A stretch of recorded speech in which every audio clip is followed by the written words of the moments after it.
بسم اللہ الرحمن الرحیم۔ آج بیٹا ہم نہم کلاس کی جو پہلی غزل ہے میر تقی میر کی، اس کو ڈسکس کریں گے۔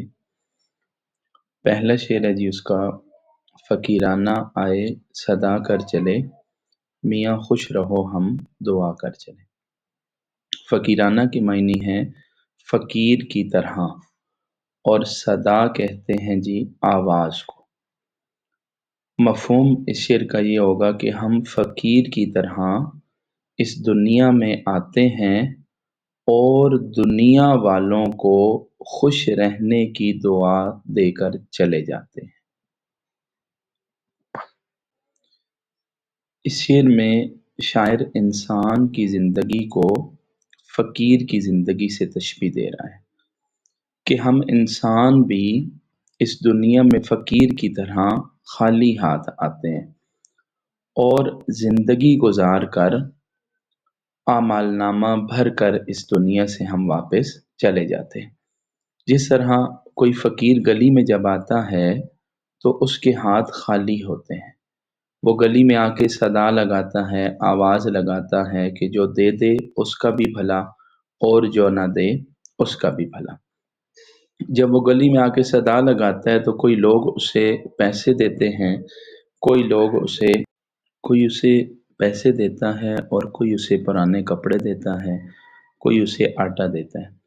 جب فقیر گلی سے واپس جاتا ہے تو اس کے دونوں ہاتھ بھرے ہوئے ہوتے ہیں۔ اسی طرح ہم انسان بھی جب اس دنیا کی گلی میں آتے ہیں تو ہمارا اعمال نامہ بالکل خالی ہوتا ہے۔ فقیر گلی میں آ کے صدا لگاتا ہے اور ہم دنیا کی گلی میں آ کے زندگی گزارتے ہیں۔ جب ہم واپس جاتے ہیں تو ہمارا اعمال نامہ بھرا ہوا ہوتا ہے، اس میں نیکیاں اور برائیاں دونوں ہوتی ہیں۔ یعنی انسان بھی فقیر کی طرح خالی اعمال نامہ لے کے دنیا کی گلی میں آتا ہے اور بھرا ہوا اعمال نامہ لے کر دنیا سے چلا جاتا ہے۔ بقول شاعر: اپنی نہ کوئی ملک نہ املاک سمجھنا، ہونا ہے تمہیں خاک یہ سب خاک سمجھنا۔ اس غزل کا دوسرا شعر ہے: جو تجھ بن نہ جینے کو کہتے تھے ہم، سو اس عہد کو اب وفا کر چلے۔ مفہوم: شاعر کہتا ہے کہ میں نے محبوب سے وعدہ کیا تھا کہ میں تمہارے بغیر زندہ نہیں رہ سکتا، اب میں اس اپنے وعدے کو پورا کرنے جا رہا ہوں۔ تشریح جی اس شعر کی: شاعر کہتا ہے کہ ایک عاشق جو ہے اس کی سب سے بڑی خواہش یہ ہوتی ہے کہ وہ اپنے محبوب کا قرب حاصل کر لے اور اپنے محبوب کو پالے۔ محبوب کے بغیر اس کی زندگی نہیں ہوتی، وہ اپنی زندگی کو بالکل بے فائدہ اور بے سود سمجھتا ہے۔ شاعر بھی یہی بات کہتا ہے کہ میں نے اپنے محبوب سے وعدہ کیا تھا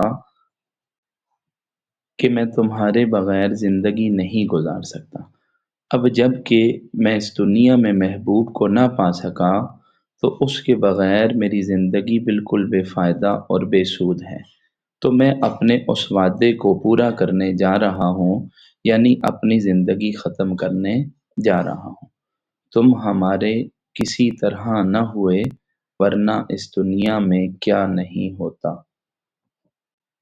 تیسرا شعر ہے ہماری اس غزل کا: شفا اپنی تقدیر ہی میں نہ تھی، کہ مقدور تک تو دوا کر چلے۔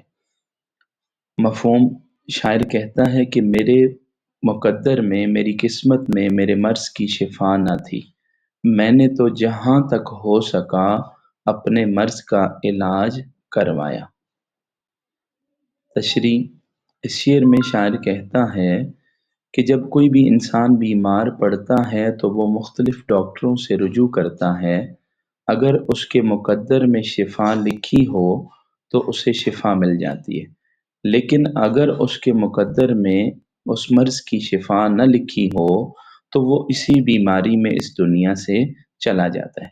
شاعر بھی یہی کہتا ہے کہ میرے مقدر میں بھی میرے مرض کی شفا نہیں تھی، میں نے تو اپنی طرف سے جہاں تک ہو سکا اپنے مرض کا علاج کرایا، یعنی محبوب کا ملنا میرے مقدر میں نہیں تھا، میں نے تو اسے پانے کی بہت کوشش کی لیکن میں محبوب کو نہ پا سکا۔ یہ نہ تھی ہماری قسمت کہ وصال یار ہوتا، اگر اور جیتے رہتے یہی انتظار ہوتا۔ چوتھا شعر ہے ہماری اس غزل کا، جبیں سجدہ کرتے ہی کرتے گئی، حق بندگی ہم ادا کر چلے۔ جبیں کا سجدہ کرنا، یہاں ہم مرادی معنوں میں لیں گے ہر بات ماننا۔ حق بندگی بھی ہم مرادی معنوں میں لیں گے کہ محبت کا حق ادا کرنا۔ تو مفہوم کیا ہو گیا جی؟ شاعر کہتا ہے میں نے محبوب کے ہر حکم کے سامنے اپنا سر جھکایا، یعنی میں نے محبوب کی ہر بات کو مانا اور میں نے محبت کا پورا پورا حق ادا کر دیا۔ اس شعر میں شاعر اپنے محبوب سے گلہ کر رہا ہے کہ اے محبوب، میں نے تمہارے ہر حکم کی تعمیل کی، میں نے تمہاری ہر بات کو مانا، تمہاری ہر خواہش کے سامنے سر جھکایا، جہاں تک ہو سکا میں نے محبوب کی ہر خواہش کو پورا کرنے کی کوشش کی اور میں نے محبت کا پورا پورا حق ادا کر دیا۔ لیکن افسوس کہ محبوب نے میری محبت کا حق ادا نہ کیا، اس نے میری محبت کا جواب محبت سے نہ دیا۔ شاعر محبوب سے گلہ کر رہا ہے کہ محبوب ہمیشہ ظالم اور ستمگر ہی ہوتا ہے، وہ کبھی بھی عاشق کی محبت کا جواب محبت سے نہیں دیتا۔ ہاں بھلا کر تیرا بھلا ہوگا، اور درویش کی صدا کیا ہے۔ پانچواں شعر ہے ہماری اس غزل کا، نہ دیکھا غم دوستاں شکر ہے، ہمیں داغ اپنا دکھا کر چلے۔ غم دوستاں، دوستوں کا غم، اپنا داغ یعنی ہمیں داغ اپنا یعنی اپنے غم، اپنی پریشانیاں۔ مفہوم ہو گیا جس کا، اللہ کا شکر ہے کہ ہمارے دوست غم عشق میں مبتلا نہیں ہوئے، ہم سے تو اپنے ہی زخم نہیں سنبھالے جاتے، ہم انہیں کیا حوصلہ دیتے۔ اس شعر میں شاعر کہتا ہے کہ میں اللہ کا شکر ادا کرتا ہوں کہ میں جس مرض میں مبتلا ہوں یعنی غم عشق میں مبتلا ہوں، میرے دوست اس مرض میں مبتلا نہیں ہیں، کیونکہ اس مرض میں بہت سی مشکلات، بہت سی تکالیف ہیں، اور اس مرض میں اپنے ہی غموں اور دکھوں کو سنبھال نہیں پا رہا، تو میں دوستوں کا غم گسار کیسے بن سکتا تھا؟ اگر میرے دوست بھی اس میں مبتلا ہوتے تو میں شاید انہیں حوصلہ اور دلاسا نہ دے سکتا۔ یہ کہاں کی دوستی ہے کہ بنے ہیں دوست ناز سے، کوئی چارہ ساز ہوتا، کوئی غم گسار ہوتا۔ ہماری اس غزل کا آخری شعر ہے، مقطع ہے، شاعر نے اپنا تخلص بھی اس میں استعمال کیا، کہیں کیا جو پوچھے کوئی ہم سے میر، جہاں میں تم آئے تھے کیا کر چلے۔ میر اس میں شاعر کا تخلص ہے، اور غزل کا آخری شعر جس میں شاعر اپنا تخلص استعمال کرے اسے مقطع کہتے ہیں۔